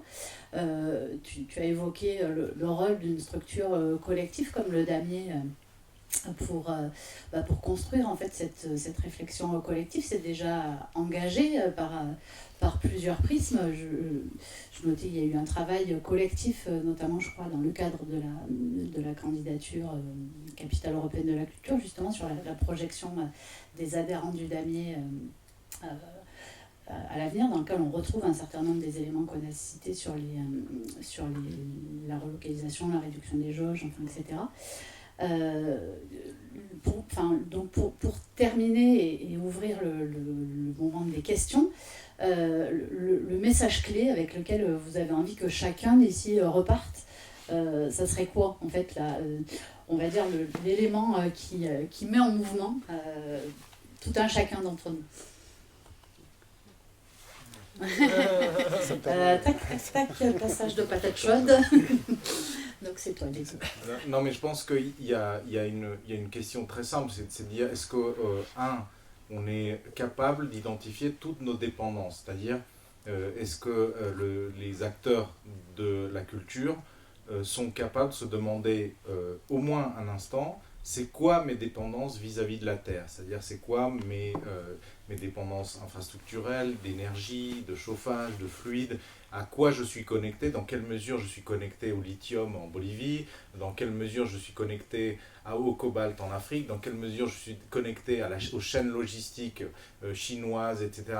Enfin, plein de choses qui vont révéler en fait que nous ne sommes pas en extérieur du monde, y compris à Clermont-Ferrand, etc. Et deuxième chose très importante, c'est comment tu penses d'autres attracteurs stratégiques. Et là, c'est vraiment le travail, je reviendrai sur un truc très concret, c'est le travail sur les tabous. C'est-à-dire qu'à Grenoble, nous, dans une des conclusions phares de notre étude, ça a été de dire, est-ce qu'on peut imaginer que le modèle de la politique sportive, qui consiste à dire que chaque territoire, chaque ville est capable et doit même fournir tous les sports du monde, dans toutes les infrastructures possibles, pour tous les publics possibles, ça, est-ce que c'est un attracteur fonctionnel? Et ça, souvent, les maires te disent, jusqu'à maintenant, c'est la demande sociale. C'est-à-dire que s'il y a une communauté de 200 personnes qui font du baseball et qui te demandent un stade de baseball et que tu as le fric pour le faire, fais un stade de baseball. C'est cool, un stade de baseball. Et ok, sur gazon, toutes les disciplines comme ça, ce chat. Ou est-ce qu'à l'inverse, on part du milieu écologique en présence, géomorphologique, hydrique, écologique, et à partir de là, tu dis, le sport, les pratiques sportives et donc les infrastructures vont s'aligner à ça. C'est-à-dire que les piscines, par exemple, ça ne sera plus des piscines, mais ça sera des lieux de baignade, des piscines distribuées, naturelles, distribuées partout dans la ville, que tu ne peux pas utiliser en tout temps, en toute saison. Ça, il faut renoncer à certains attributs. Tu pourras plus faire de compétition à super haut niveau, etc.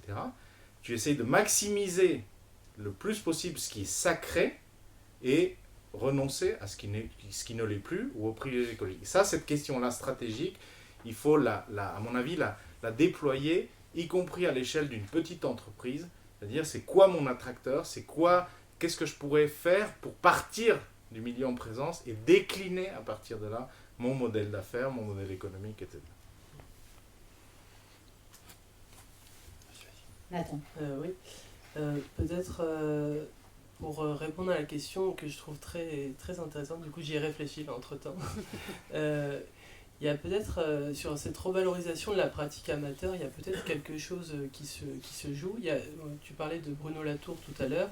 Bruno Latour prend une image dans un de ses textes, il dit la transition écologique, enfin bref, toutes ces choses dont on parle, le retour sur Terre, etc., ça ressemble beaucoup au moment où la cloche est en train de sonner dans une école primaire et où les enfants courent pour sortir dehors et pour aller manger des bonbons, etc., rentrer chez eux. Enfin, ils attendent que le moment où la cloche sonne pour aller retrouver en fait leur vie et puis les choses qui leur font vraiment plaisir. Et je crois qu'il y a quelque chose qui se joue dans la revalorisation de la pratique amateur qui est de ce type-là, qui est que finalement, la pratique amateur, c'est aussi ce qui confère de l'intensité à l'existence. Quand on est musicien amateur, on est inscrit dans un dispositif d'enquête vis-à-vis de sa propre musique, vis-à-vis de ce qu'on est en train de fabriquer, vis-à-vis de ce qu'on est en train d'écouter. Donc il y a par exemple les travaux du sociologue Antoine Aignon, qui parle justement du fait que l'amateur, c'est celui qui est inscrit dans un dispositif très intensif d'enquête vis-à-vis de la musique qu'il est en train de fabriquer ou d'écouter. Et c'est ça en fait qu'il est urgent de revaloriser, c'est cette pratique amateur, puisque l'intensité de l'existence repose en grande partie sur les enquêtes que nous menons respectivement, quand on est écrivain par rapport au texte que l'on fabrique, quand on est musicien par rapport à la musique qu'on est en train de fabriquer, etc. etc. Donc il y a quelque chose à mon sens qui se joue du point de vue de l'expérience de la vie qu'on est en train de valoriser, sur cette revalorisation-là, qui n'est pas du tout neutre du point de vue de la redirection. Voilà. Et donc Emmanuel. Ok, alors moi j'ai eu le temps de réfléchir, mais je sais pas si... non, juste 3 mots, peut-être un mot. Il y a un mot que j'aime bien, je sais pas parce qu'il est... Mais c'est apprendre à se déprojeter ou à projeter certains futurs. Je pense que ça, c'est assez important dans la mesure où c'est pas quelque chose qu'on a beaucoup appris à faire, on a plutôt appris à faire l'inverse. On apprend à se projeter, on essaye de suivre une perspective totalement idéale, et souvent c'est pas celle que l'on a forcément décidée, c'est celle aussi qu'on peut avoir décidée pour nous, ou celle dont on dépend. Donc, comme les dépendances qu'on a à des modèles économiques, à des propositions de valeur et autres, etc. Et la déprojection, c'est de se dire peut-être que déjà, il y a tous les futurs ne seront pas forcément conciliables et possibles. Il y a peut-être des possibles qui sont parfaitement épuisés. Mais ça, et ça c'est le message que je voudrais laisser, parce que ça peut sembler un petit peu négatif, c'est plutôt une bonne nouvelle en fait. C'est plutôt une bonne nouvelle parce que tu parlais d'enquête. Je crois que l'enquête, c'est une bonne manière de l'appréhender. C'est pas du tout de l'appréhender sous l'angle de certitude, mais plutôt de l'appréhender à partir de situations qu'on va qualifier d'indéterminées. C'est-à-dire des situations dans lesquelles personne ne sait vraiment ce qu'il a à faire, ce qu'il a à apprendre. Et ça, oui, on est dans une situation troublée. Peut-être qu'on forme des collectifs un peu d'inquiétude parfois. On est concerné par ces enjeux-là. Mais le fait de ne pas avoir de certitude sur ce qu'on va faire plus tard, ça, c'est pas forcément grave. Parce que justement, c'est peut-être dans ces situations que vont émerger d'autres possibilités en fait. Il y a peut-être des possibilités passées il faut vraiment les épuiser, je pense, jusqu'au bout, pour montrer qu'elles ne sont plus opératoires, elles ne sont plus effectives, et elles vont buter, je veux dire, sur les limites planétaires systématiquement. Mais ça veut dire qu'il faut renverser la perspective, essayer d'aborder autrement le possible. Et je veux dire, voilà, je pense qu'il y a encore des choses à faire. Et c'est pas du tout une idée, on va dire, d'avoir une perception extrêmement négative, etc. Parfois, on peut être d'ailleurs associé à cette perception-là, alors que moi, je crois qu'il y a beaucoup d'espoir, en fait, qui est associé, en tout cas, aux trajectoires que l'on propose. Merci. Du coup, je cherchais une citation que je trouve plus, parce qu'en fait, ce que je trouve hyper intéressant, et du coup, de réfléchir à vos questions, et Nathalie aussi, je voulais te demander si tu voulais dire un mot, en fait, justement, sur ce que fait le Damier aujourd'hui autour de ces questions-là, parce qu'il y a la démarche RSE, il y a le travail de réflexion, donc je te laisse descendre et réfléchir. Ce que je trouve vraiment intéressant, et pour lequel je me dis, ça fait vraiment écho aussi avec...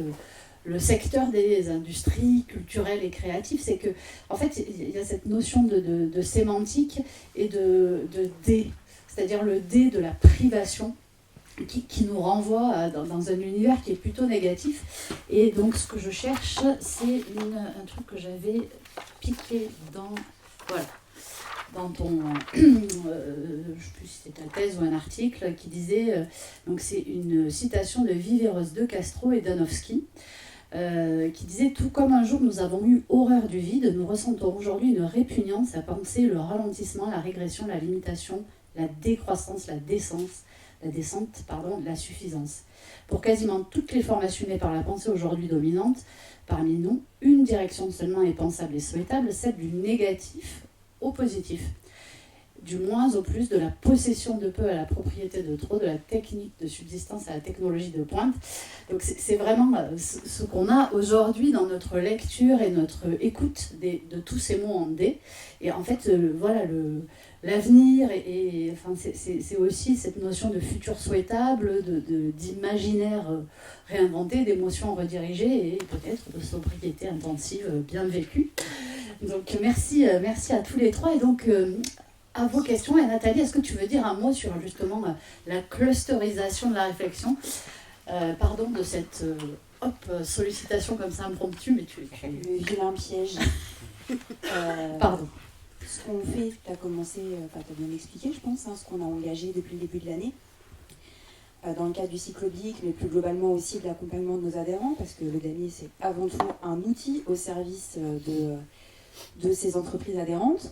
On a commencé à mener un travail, effectivement, je vois l'équipe de Clermont-Ferrand Massif Central 2028 qui est dans la salle, où effectivement on a interrogé les adhérents du damier sur la vision de leur métier, de leur secteur d'activité à horizon 2028-2030.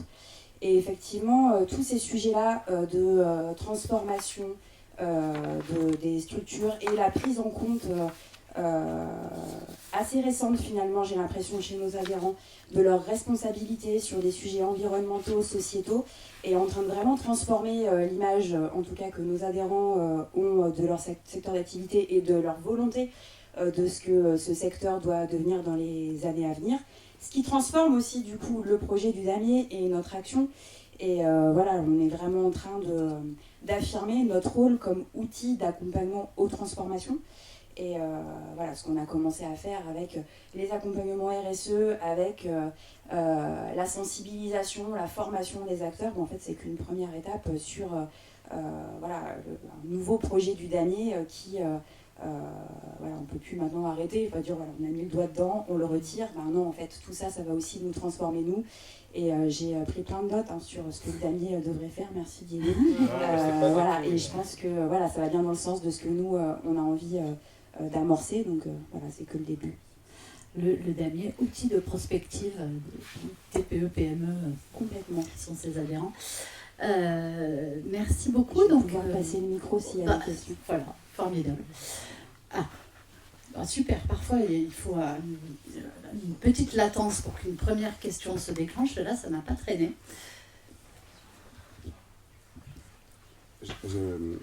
Oui, c'est plutôt une remarque, c'est cette question de l'attachement que tu pointais, Diego, mais ça rejoint la question du lien que peuvent avoir les gens avec leur territoire. Sur l'exemple des stations de ski, on est sur des petites stations, tu les as cités les trois en fait, avec les trois exemples, trois modèles un peu différents, mais quand même avec dedans des personnes qui sont attachées à ce territoire et qui ont un lien particulier et qui se projettent déjà aussi, je pense, en dehors de la neige. Et y compris les gens qui viennent l'hiver d'ailleurs, région bordelaise, Limoges, tout ça. Ils viennent pas seulement pour la neige et c'est ça qui est intéressant. Et moi, l'angoisse qu'ils peuvent avoir, c'est les grandes stations, c'est pas forcément ces moyennes stations moribondes aujourd'hui pour la neige, parce qu'il y a quelque chose d'attachement, d'irrationnel qui est pointé. Mais après, sur l'exemple des piscines, où je suis totalement d'accord avec ce que vous pouvez raconter. Je trouve que c'est pertinent, cette logique de se dire il faut qu'on déconstruise. Mais cet attachement, ce lien, il faut vraiment avoir les outils pour bien les pointer. Parce qu'on crée une société, on a créé une société où les gens ils ont l'habitude de consommer, d'acheter, d'être très individualistes. Et ces espaces de sociabilité, de rencontres, d'échanges qui sont bien plus parfois qu'aller nager, parce qu'il y en a quand tu vois qu'ils ne nagent pas tant que ça en fait, et ben c'est ça qui va être les grandes difficultés à mesurer. Parce que si la transition, nouveau modèle, ne met pas en avant cette humanité aussi qu'on peut avoir avec la nature, hein, parce qu'on a parlé d'écologie, mais on pourrait parler de notre place dans la nature. Très souvent l'homme, c'est Dieu en fait, hein. On décide pour tout le monde, des règlements climatiques, on va le régler aussi, ben non, on n'aura pas le choix. Donc c'est cette interaction-là et ces questions des liens, je pense que c'est des enjeux hyper importants à mener. Alors l'ethno à l'AMTA, c'est ce qu'on fait au quotidien. Donc on voit les gens, et c'est vrai que l'agriculteur, si tu vas le voir au début, mais moi j'en ai marre de ces écolos, et qu'en fait ils te racontent, moi s'il n'y a plus d'oiseaux demain dans mes prés, ben, je me suicide. Moi j'ai entendu ça. Tu dis, ah merde, ouais, c'est pas complètement foutu en fait, y compris notre modèle agricole. Donc révéler tout ça, tout ce qui est invisible, et c'est des choses, vous avez sous-tendu tout ça, mais est-ce qu'il existe des outils? Est-ce que vous avez des idées? Est-ce que en même temps que cette transformation écologique, il y a cette transformation sociale qui doit être hyper forte, et comment on peut faire? Très rapidement.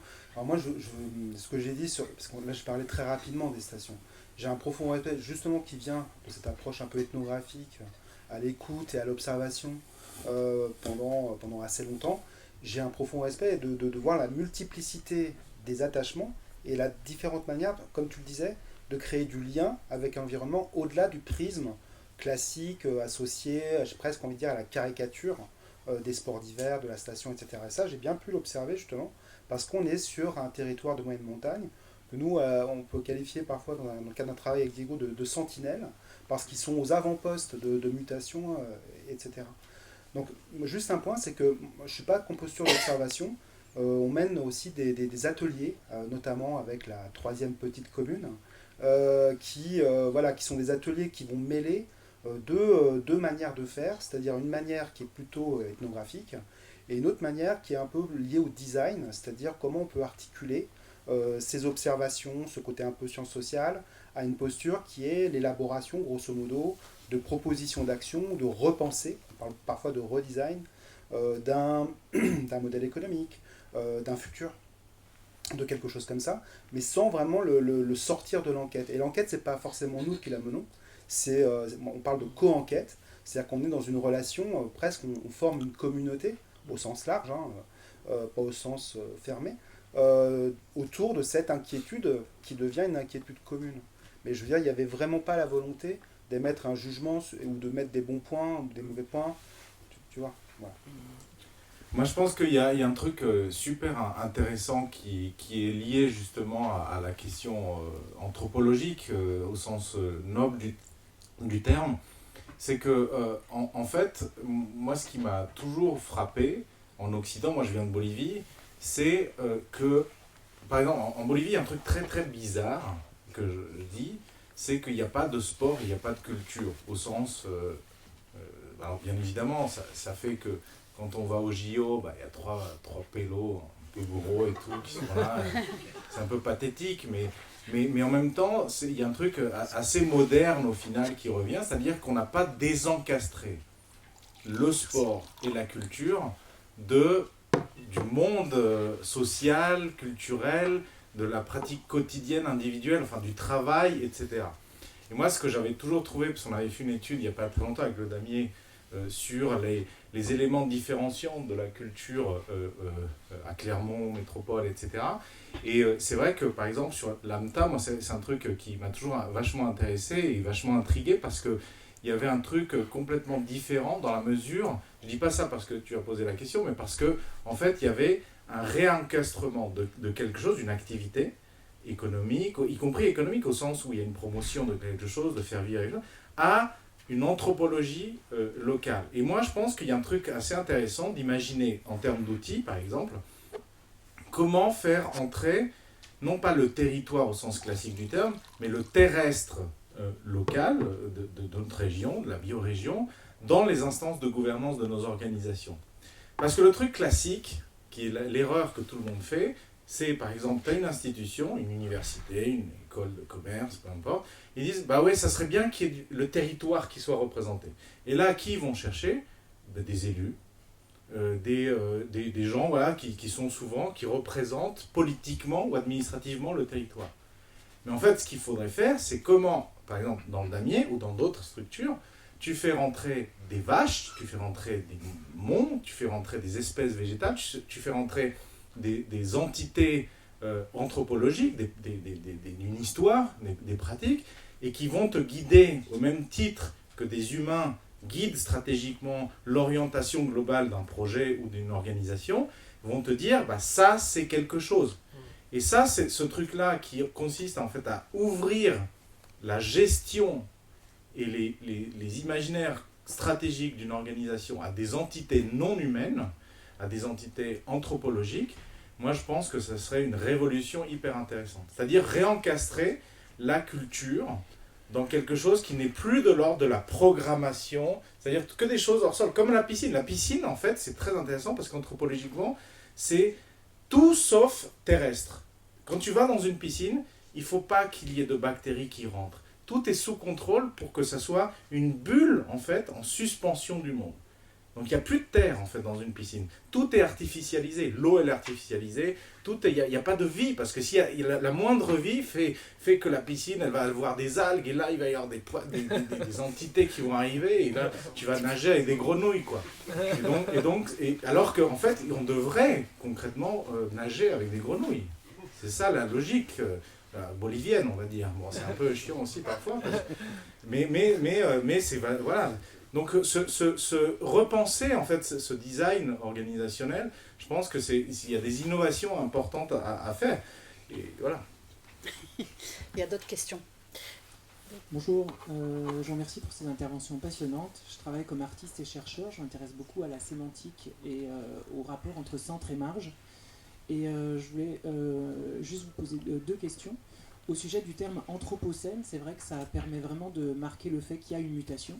Mais je voulais savoir si vous vous intéressiez aussi au travail notamment d'Anna Haraway sur le fait de s'écarter du terme d'anthropocène qui met trop l'humain au centre et qui le met trop comme responsable et omnipotent sur les solutions qu'il pourrait apporter, en proposant le concept de chulucène et qui fait le lien avec le vivant et faire avec, et qu'on n'est pas tout seul en train de se débattre avec ça, mais qu'il y a des solutions qui aussi nous appartiennent dans la co-construction avec le vivant. Et ensuite, par rapport à la réflexion sur le fait que la multiplication des scènes était problématique, ça dépend ce que vous entendez par scène. Si vous entendez par scène une scène dédiée à l'accueil d'un concert avec tout son éclairage, ses ponts à lu, etc. Mais on peut aussi penser à la démultiplication des scènes dans des lieux non dédiés. Et à ce moment-là, est-ce que vous pensez que tout ce levier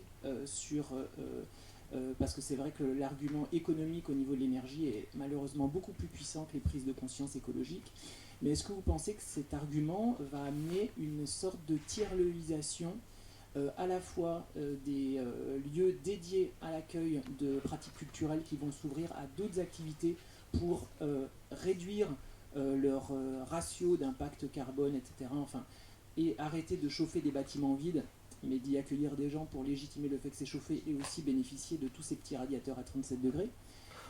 Est-ce que aussi ça peut aller vers une tiers-levisation des structures destinées à des activités industrielles, commerciales, etc., pour, à la marge, accueillir des pratiques artistiques dans leurs espaces disponibles et des temps d'espace disponibles? La tiers-levisation. Alors, qui est-ce qui va répondre? C'est Nathan. Bon, d'abord, merci pour votre question qui est très intéressante. Donc, moi, je répondrai surtout sur la partie. Je laisserai ensuite Emmanuel répondre sur la partie tiers-lieu et comment on réinvestit des lieux différemment. Mais sur la partie narrative, je trouve que c'est une question très importante que vous posez, puisque effectivement, nous on parle d'anthropocène. Diego a réemployé le terme anthropocène. Et on a tendance justement à l'utiliser assez régulièrement. En fait, ce terme d'anthropocène, il est assez commode parce que nous, on parle essentiellement d'infrastructure, d'organisation, on parle d'un milieu technologique, on parle du poids aussi de l'activité humaine. Donc ce terme, il est assez commode et il correspond assez bien ensuite au discours qu'on a. Il y a un alignement narratif entre les deux. Maintenant, c'est vrai que Donna Haraway propose le terme de Cthulhucène, donc c'est-à-dire Cthulhu, c'est-à-dire le trouble, enfin quelque chose qui est une sorte d'araignée en fait, la terre qui tremble, une grosse araignée géante pleine d'énergie, etc. Et effectivement, c'est un terme qui a aussi du mérite. Et je pense que c'est un terme qui résonne beaucoup avec le travail d'Emmanuel sur la notion de désorientation et de trouble. Sauf que chez Donna Haraway, la perspective narrative, poétique, prend le dessus sur la perspective de l'enquête. Et en fait, ce qu'essaye de faire Emmanuel notamment, c'est de rapatrier cette notion de trouble dans des expériences très concrètes, très quotidiennes, et notamment les expériences que les gens peuvent vivre dans une station de ski. Un dirigeant de station de ski, il est dans une situation de désorientation, il est dans une situation de trouble, et c'est pas simplement une façon de poétiser en fait un trouble. Il faut en revenir aussi concrètement, qui est troublé, pour quelles raisons les gens sont troublés, et rapatrier en fait nos efforts narratifs dans des enquêtes très concrètes de terrain. Et à l'inverse, vous avez toutes les scènes qui effectivement se sont multipliées et qui sont des trajectoires narratives qui souvent perdent de vue en fait le dur, j'ai envie de dire, c'est-à-dire le monde dans lequel on vit, qui est tramé d'organisation, qui est tramé de logistique, qui est tramé d'infrastructure, et qui n'est pas seulement du langage en fait. Le monde ne se réduit pas du langage, il est aussi fait de matérialité. Et donc comment on fait pour prendre en compte cette matérialité? Voilà. Je vais ajouter, compléter plutôt, juste un point. Moi, j'étais assez sensible en effet à cette phrase de Donna Haraway dans Habiter ou vivre avec le trouble, Staying with the Trouble, où elle dit capitalocène ou anthropocène, c'est des termes beaucoup trop gros, en gros, et qui ont pris toute la place. Et ça revient un petit peu à cette question, je trouve aussi, des organisations, du poids des organisations, de leur emprise cosmologique sur tous les autres mondes. Il y a Latour dans un entretien là, qui dit qu'il y a des modes d'existence, des entités qui existent et qui viennent grignoter un petit peu les autres. Typiquement l'organisation, c'est quelque chose qui vient grignoter. Alors pour essayer de répondre sur la question des tiers-lieux, moi je dirais, est-ce qu'on ne pourrait pas prendre pas le tiers-lieu en termes de lieu, en termes de lieu à occuper, en termes d'espace, mais en termes d'expérimentation, et quel rôle pourrait avoir l'art? Un art qui ne soit pas dissocié de l'enquête, qui ne soit pas dissocié justement d'une véritable enquête. Ça ne serait pas une première d'ailleurs dans l'histoire de l'art, ça a déjà existé. Et je crois que c'est Anne Capro qui avait dit il y a un rapport entre l'art et la vie justement, et qui dit il y a ce travail d'expérimentation qui va bien au-delà du lieu, qui va bien au-delà du destinataire.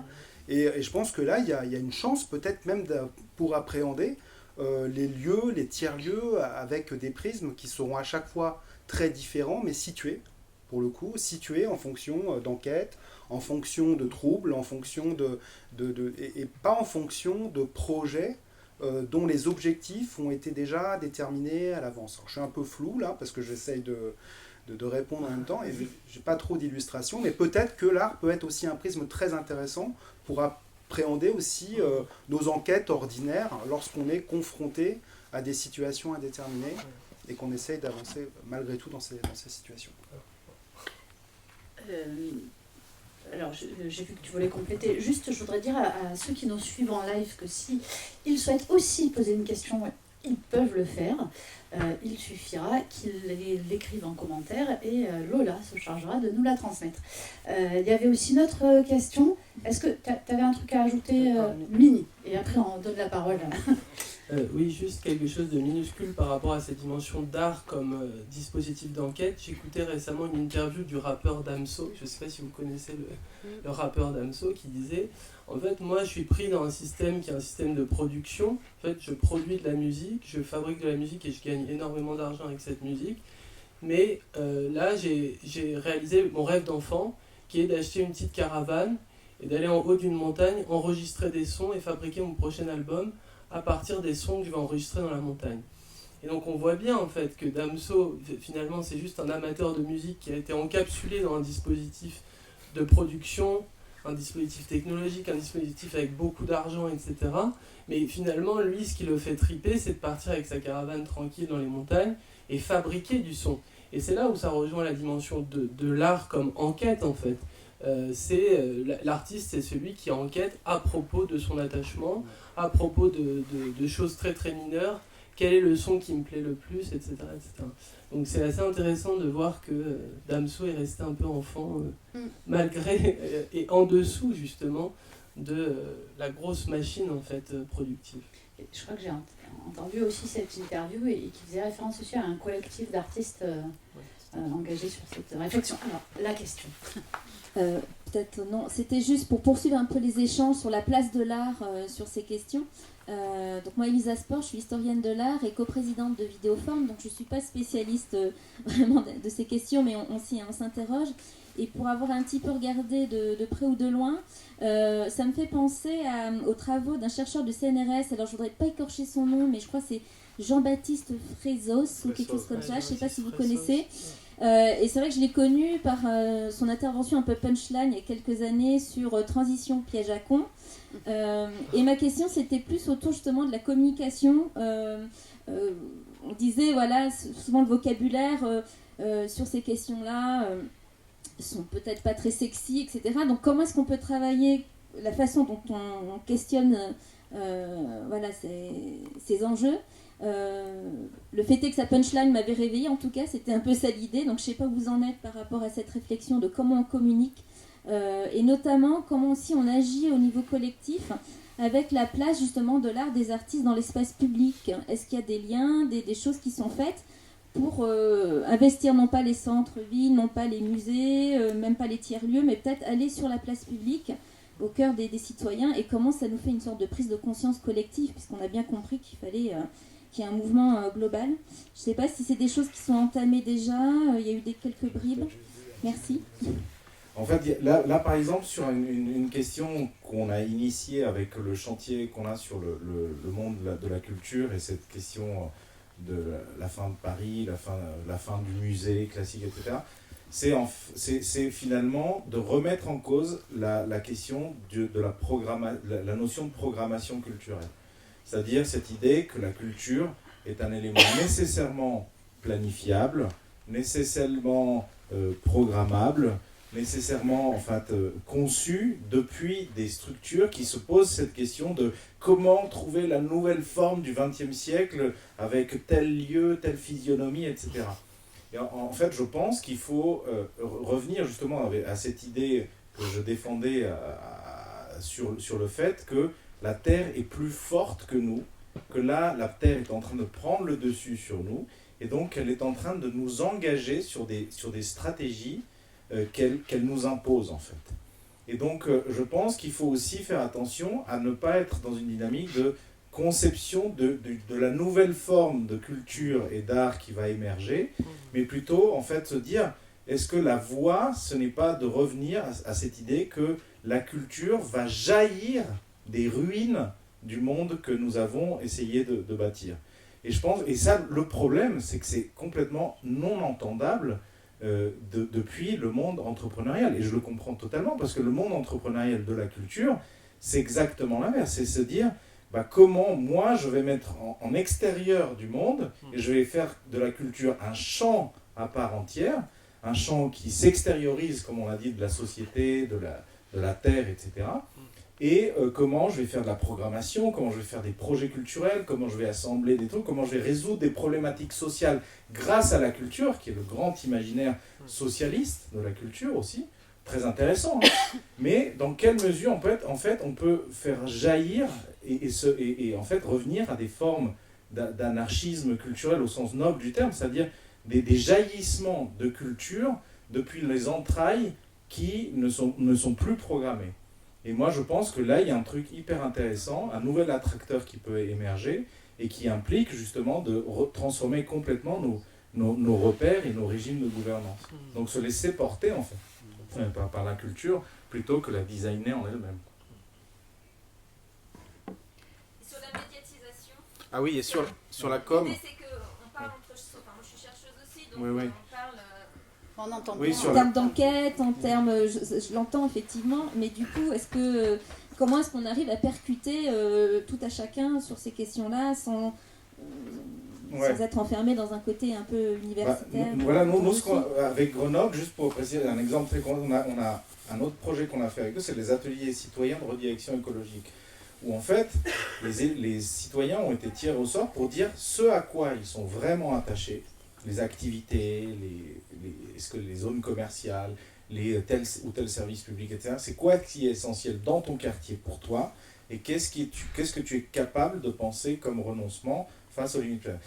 Et au début, plein d'élus nous disaient non, mais le renoncement, vous êtes fous, il ne faut pas parler de renoncement, il ne faut pas parler de fermeture, il ne faut pas parler de ça, c'est tabou et les gens ne.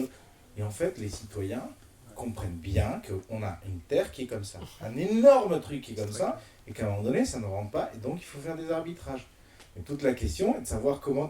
Et là, les formes démocratiques résolvent parfaitement, moi je trouve, cette question-là, parce que du coup, tu la encapsules, encore une fois, sur des choses qui sont... C'est pour ça qu'il faut que les entreprises, à mon avis, se reviennent à des questions démocratiques. Pas juste dire « Ah non, mais ça, c'est l'affaire du politique. » Parce que, non, moi je pense que ça, c'est très, très efficace. Juste un point là sur le monde universitaire, parce que du coup, c'est un peu notre cosmos aussi, à nous aussi. Et je parlerai un petit peu des tribunes. D'ailleurs, Diego a été vraiment en première ligne sur beaucoup de tribunes, etc. On s'y est mis à plusieurs, etc. Et ces tribunes, que vous pouvez trouver assez facilement, elles ont provoqué, elles étaient un petit peu dans cette dynamique où justement, vous parlez de renoncement, il y a même des collègues qui nous disent, vous êtes sûr là sur la désinnovation ? Il faut vraiment parler de désinnovation parce que vous travaillez quand même dans une école de commerce, etc. Et c'est le milieu universitaire, en fait, que ça a choqué, je dirais, le plus. Et ce qui est intéressant, c'est qu'on a eu des retours, alors forcément un peu off, je veux dire, de gens qui t'envoient des messages, etc., et qui disent, mais c'est vachement bien, etc. Et c'est souvent on va dire grosso modo, des non-universitaires, des praticiens réflexifs, je ne sais pas comment on peut les appeler, qui sont engagés dans des troubles, qui sont situés dans des troubles, et auxquels, justement, en fait, vos mots me parlent, en fait, arrivent à trouver quelque chose, une sorte d'incarnation, d'illustration très simple et très empirique. Et justement, là où les universitaires nous disaient, mais votre truc, c'est trop philosophique, c'est abstrait, c'est de la méta-théorie, etc. C'est pessimiste, vous êtes triste, etc. Et alors qu'il y avait une sorte de... Et ça, c'est vraiment, je pense, une caractéristique de l'enquête, c'est que des acteurs qui sont concernés par ces situations vont se dire, ok, là, il y a quelque chose, un dialogue, en effet, un échange possible. Alors, on a dépassé l'heure de fin annoncée de 5 minutes. Je sais qu'il reste au moins une question. Donc, on peut prendre une autre question ? La dernière. Ok. Merci beaucoup. J'espère que ma pensée ne sera pas trop brouillonne.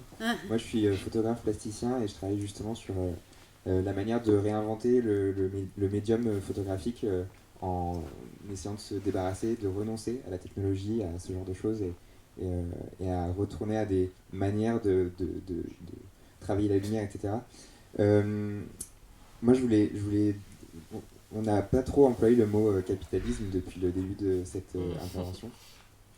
Et je pense que c'est le gros sujet, en fait. Je pense que le monde de l'art, il est éminemment capitaliste.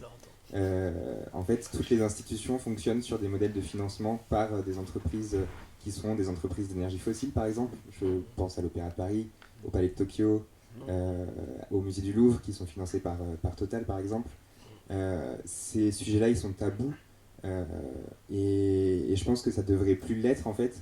On devrait aussi réinventer des moyens de financer la culture, tout ce qui est, par exemple, financer les projets culturels par les politiques publiques. Et on sait que ces politiques publiques, elles financent aussi beaucoup plus, de plus en plus, des manières d'appréhender la culture de manière technologique, avec l'émergence des NFT qui vont développer aussi des infrastructures consommatrices d'énergie, consommatrices de ressources. Et pour moi, c'est un gros problème, en fait, qu'on ne remette pas au centre de nos préoccupations la protection, justement, de l'environnement et du coup, la question du financement de l'art. Ces questions, elles doivent aussi passer par le législateur, et je pense que cette question, elle est éminemment politique, et qu'on doit se réapproprier chacun, aussi artiste, mais aussi galerie ou bien institution culturelle, cette question-là, et aussi parler dans l'opérationnel simple de financer des projets qui sont plus viables aussi. C'est très clair, et c'est une dernière question un peu... non, je te laisse, Diego. Non, mais c'est juste pas un truc très, très illustratif, c'est qu'un des éléments de la commande qu'on a vis-à-vis de cette redirection écologique des musées, du conglomérat de musées qu'on va suivre, c'est comme un peu l'idée de la critique institutionnelle à une époque, qui était un mouvement très intéressant, qui disait il faut révéler les dépendances de l'art au capitalisme, aux infrastructures extractives, à la finance internationale, la montrer, l'assumer, parce que ça, elle n'est pas du tout encore assumée, elle est même parfois mise de côté. Et là, ce qui est intéressant, c'est que tout ce conglomérat de musées nous dit on sait qu'on vit grâce à Total, à BNP Paribas, à plein de mécènes, etc., etc. On va l'assumer, on va le quantifier, on va voir qu'est-ce que ça nous génère comme dépendance. Et nous, ce qu'on veut, c'est savoir, sur un horizon de 5 à 7 ans, comment on ferme ces partenariats. C'est une écologie de la fermeture. Comment on passe d'un modèle à un autre. Et donc, quelles sont les nouvelles coalitions? Donc là, on est en train de travailler, par exemple, sur des musées qui abriteraient des parties d'EHPAD, des parties d'institutions du secteur social, par exemple, qui viendraient en fait s'encapsuler, trouver des nouvelles formes. Donc, c'est plus des musées, c'est plus des EHPAD non plus. Donc, qui en fait, retransformer le capital, le patrimoine infrastructurel d'une entité et revisiterait complètement ses alliances stratégiques pour que ça soit plus des alliances avec les entreprises et les conglomérats capitalistes extractifs, mais avec d'autres entités. C'est juste un exemple, mais... Eh bien, merci beaucoup. Je crois que c'est la fin.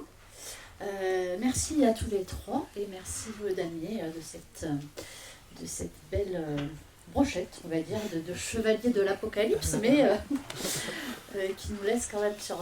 Happy Calypse. Voilà, Happy Calypse, c'est une belle reformulation. Merci à tous. Merci à toi. Merci à toi. Merci et bonne recherche de neige. Donc.